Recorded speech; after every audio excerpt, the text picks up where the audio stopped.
Welcome to our explainer.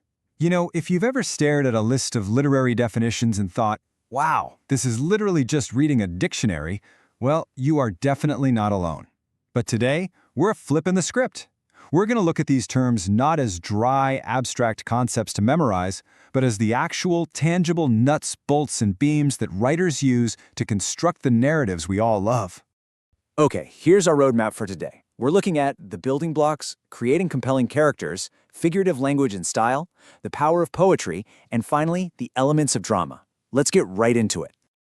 Starting off with Section 1, the building blocks, or, as I like to call it, constructing the frame.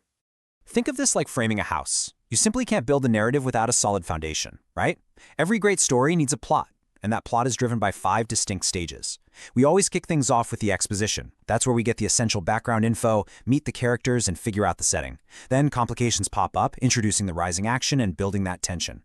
This ramps all the way up to the climax, which is the absolute turning point of the narrative. It's the point of maximum interest. From there, the tension finally eases into the falling action, showing the fallout of that climax until we hit the resolution, where all those loose threads are neatly tied up. Now, to actually make that plot move through those 5 stages, you absolutely need conflict. Without it, a story is just a static picture. Nothing's happening. Conflict comes in 2 main flavors. First, you have internal conflict. This is a deep, emotional, or moral struggle happening entirely inside a character's own mind.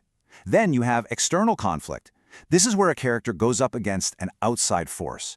Think of a vicious antagonist, the brutal forces of nature, or even the rigid rules of society itself. This struggle is the engine that actually drives your narrative forward. Right.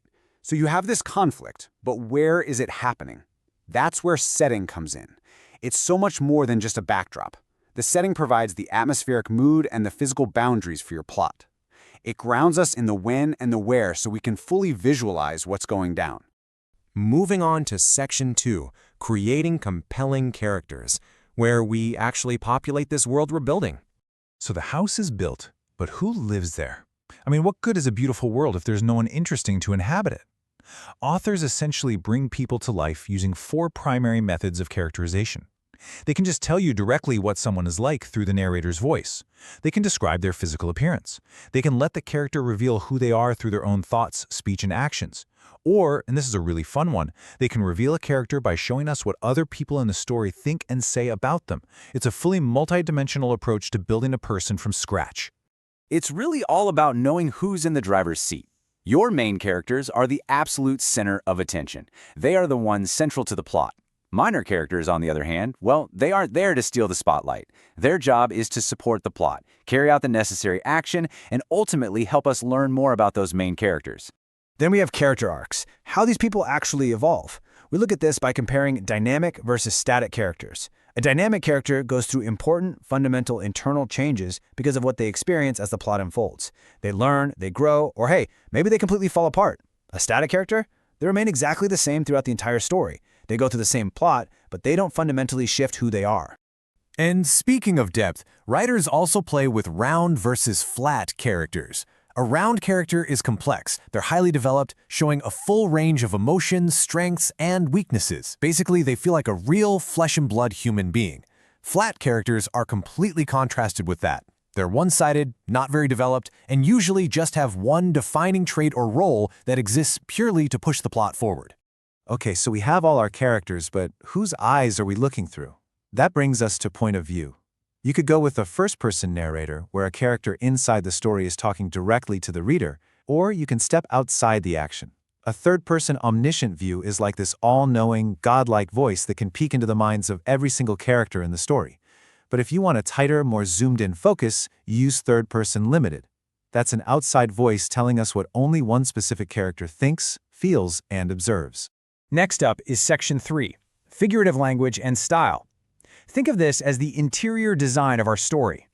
This is where we get into the really fun stylistic choices that give a narrative its unique flavor. Take irony, for instance. It's a massive tool for contrast and surprise. Situational irony is when reality is the exact opposite of what you'd expect.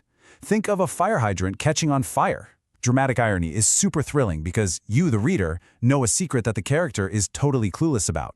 And verbal irony is simply when someone says one thing but means the exact opposite. Another way to add some really rich, complex flavor is the extended metaphor. So, unlike a quick, standard metaphor or a simile, an extended metaphor takes a direct comparison between two totally unlike things and just runs with it. It pushes that comparison across multiple lines, or sometimes it's the foundation for the entire book. And remember, it never uses like or as. It just confidently declares that one thing is another thing. Actually, Shakespeare absolutely nails this in As You Like It. He says, all the world's a stage, and all the men and women merely players. He doesn't just drop that comparison and walk away. He extends this whole conceptual design throughout the monologue, using the idea of actors and stages to explain the different phases of a person's entire life. It's brilliant. That brings us to Section 4, the power of poetry, our specialized architecture. Let's talk about the musical structure of poetry. A real heavyweight tool in a poet's toolkit is alliteration. This relies entirely on repeating consonant sounds, specifically right at the beginning of words.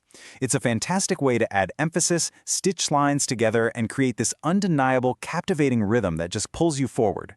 You can literally hear it in action in Edgar Allan Poe's The Raven. Deep into that darkness peering. Hear those heavy D sounds? It creates this dark, almost percussive beat that perfectly matches the super ominous mood of the poem. Now contrast that with another powerful sound device, assonance. While alliteration is all about those beginning consonants, assonance focuses on repeating internal vowel sounds across words that don't even necessarily rhyme. It creates a highly melodic, echoing quality that resonates right inside the lines. Check out this line from W.H. Auden. Only their usual maneuvers, dear. Catch that echoing ooh sound? Repeating that specific vowel is a subtle but incredibly effective way poets glue their words together. It really goes to show that rhyming at the end of a line isn't the only way to make language sing. Finally, we have Section 5, the elements of drama, bringing stories to the stage. So when a story is built physically for a live audience, how do you get inside a character's head? In a novel, the narrator can just tell you, but on stage? Playwrights use two main tricks. First is the soliloquy. That's when a character is all alone on stage, speaking their deepest thoughts and feelings out loud to themselves. The second is an aside. This is a quick, secret remark directed straight to the audience, or maybe another character, that everyone else on stage supposedly can't hear at all. We get a perfect example of an aside in Romeo and Juliet. Friar Lawrence says, "I would I knew not why it should be slowed," which is a secret confession of his own dread, spoken directly to us. Then, without missing a single beat, he turns and speaks completely normally to Paris. It's a rapid-fire technique that builds incredible dramatic irony, making us, the audience, totally complicit in his secret. So, we've walked through the whole Storybuilder's toolkit today. We started with the foundational framing of plot and conflict, moved to crafting dynamic characters, painted the walls with figurative language, and finally looked at the specialized architecture of poetry and drama. So here's something to think about. If you were to write the story of your life today, using these exact tools, what would your central conflict be? Are you facing a massive external struggle right now, or is it a deep internal one? Keep that in mind as you view the world around you. Thanks for joining me on this explainer, and keep building great stories.